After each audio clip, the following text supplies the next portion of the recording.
Hello everyone, welcome back to my channel. In this video I want to talk about how my low buy year went from last year, what things worked, what things didn't work, and how I'm going to revamp it and hopefully do a better job on it in this coming year.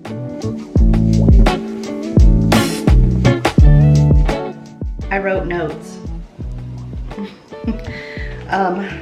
I did a low buy year last year, it didn't start in January, I can't remember what month it started, and overall I think I did a fairly good job at it.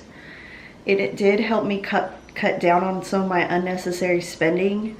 It definitely helped me not spend as much as I have in previous years, but there were still some things that I need to tweak and that were not perfect. Partially my motivation for doing a low buy is because number one, I want to pay off my house early. The other reason is that when I bought this house, my old lease, I was in I had signed a lease extension, and then later that month I decided to not stay and actually pursue getting a house. Unfortunately, I'm not going to be released from the lease extension, and I will have to continue paying until somebody rents my apartment. I'm going to end up having to pay like double until that issue sorts itself out. And the other thing is that I would love to go back to Colombia this summer. We're not going for luxury, we're going for experiences.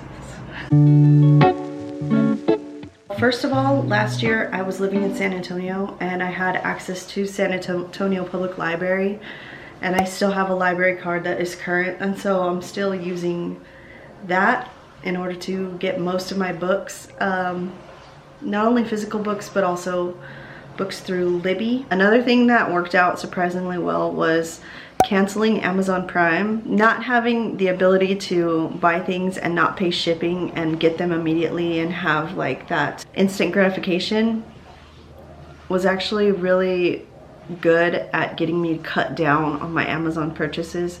I still sometimes purchase things from there, but they have to be things that I actually need because I'm going to be paying shipping on it, and that has been really amazing at getting me to stop shopping. Another thing that worked out really well was I ended up getting addicted to opening up my credit card app on my phone and seeing a ridiculously low number on it. The other thing is that I started, instead of making most purchases on my credit card, the problem with that is that it creates a disconnect between like what's in my actual bank account and what I'm spending. And so in order to curb spending, I have also started spending more on my debit card and then monitoring what I do on there. Another thing that was really good is writing down every single thing I buy so that I can just see, and it makes my hand write down, even though my hand may be filled with shame, exactly everything that I have bought.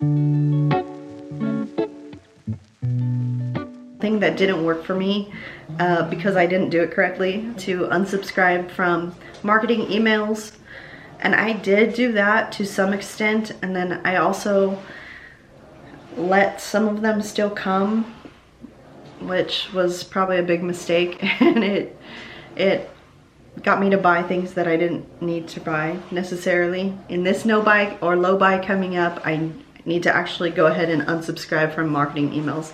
Another thing that didn't work for me was that I kept thinking of new hobbies to get into. At the very beginning of the year, I bought all my supplies because I wanted to learn how to oil paint. But then during the year, I started getting into making rosaries.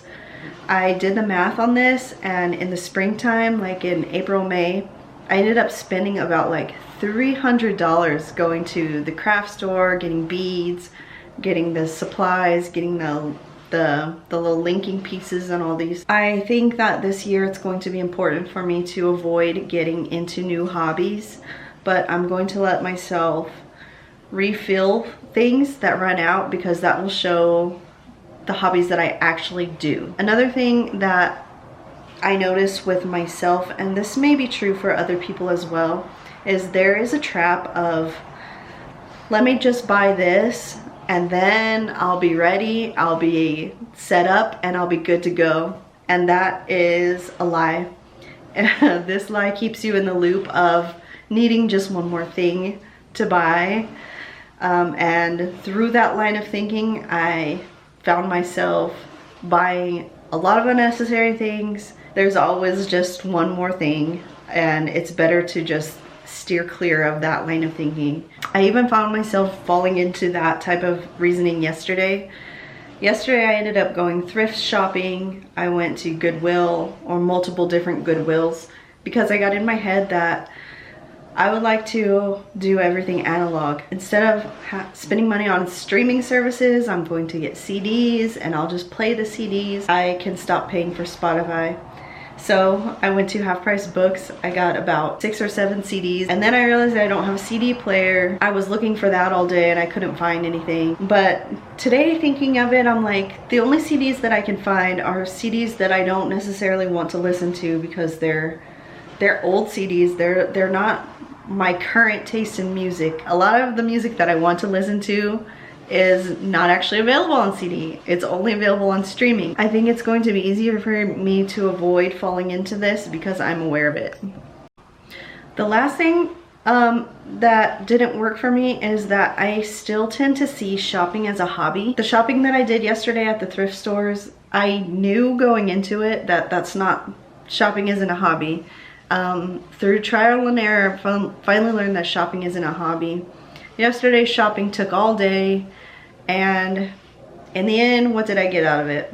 I got some old CDs, and I probably will listen to them, to be honest, but it didn't solve all my problems. It didn't make me a new person. It doesn't keep me from going to work tomorrow.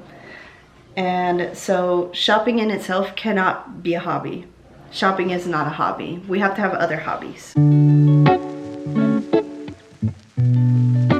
So going forward into this no-buy this year, the things that I'm really considering are, number one, which subscriptions to keep and which to cancel. Usually when I see people talking about a low to no buy, it's usually single people. But I have 2 kids and they have their own interests. They have their shows that they like to watch, and so there's some things that I'm gonna keep because my kids like it. So I'm gonna keep some subscriptions, probably Disney Plus / Hulu. I don't know what other shows my kids like to watch, but also I'm gonna probably keep Spotify because one of my daughters is very interested in music and she wants to be able to listen to multiple different music. Some green light purchases that I may include on my list are, I have been interested in learning French for several years, and I have taught myself Spanish, so I think that I can do it. So I might possibly give myself a pass to spend money on a French tutor. As I said before, also I'm going to give myself permission to refill any hobby supplies that run out. And I will also be renewing my Texas State Parks card whenever it comes. I think it's just about up, actually. I need to renew it so that I can enter all the state parks for free and discounts on camping and things like that. So those are some things that I'm considering for this year. Another exception is that there are certain things that I still need for when I go back to Colombia. Notably, pair of rubber black boots, because they don't sell the wide calf over there very often, and I really need to have those. As far as other exceptions, there's always things that have to do with my kids' needs.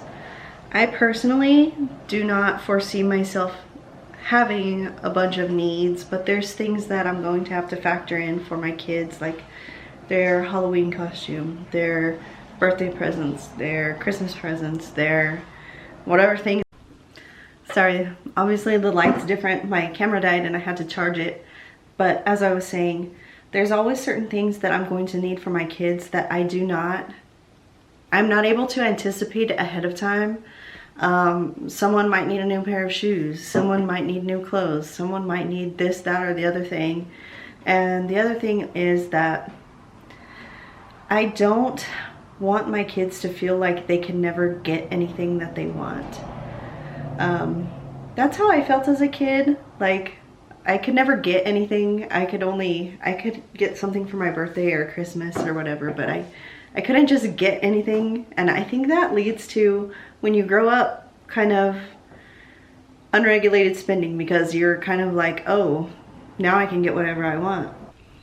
And so I reserve the right to be able to buy some things for my kids. Obviously, let's not go crazy. I was also thinking a few days ago when I was at Big Bend National Park that I'd like to buy some particular things for camping and hiking, but I think I don't need to. I think I can make what I have work or figure something out. Particularly the fact that I'm wanting to do a lot of camping this year, and the sleeping pad that I have is good. It was expensive. It's pretty good, but it's still, I wake up aching and stuff. So, but I think I can figure out a solution to that that doesn't involve buying anything expensive. There's always things that come up, but I'm gonna have to just consider those things as they come and decide whether I actually need to buy something or not. Also, I tend to be a little bit more of a minimalist, so I kind of take into account the things that I'm bringing into my home and whether I'm going to have space to store those things, and whether I'm going to want the mental responsibility of keeping up with those things. So that is one thing that helps me out. If anybody's ever done a no buy or low buy year, give me your tips, give me your tricks, leave me a comment below. Something I haven't thought of, surely, that's gonna help me be successful. Also, if anybody else is planning to do this, let me know as well. We're in this together and we're not all in it alone, and it's gonna take many people doing the same thing to kind of like combat this culture of consumerism that we live in. But I think it's a beautiful thing. If you haven't liked and subscribed yet, go ahead and do that, please. I'm pretty sure I should have said that at the beginning, but whatever. Bye.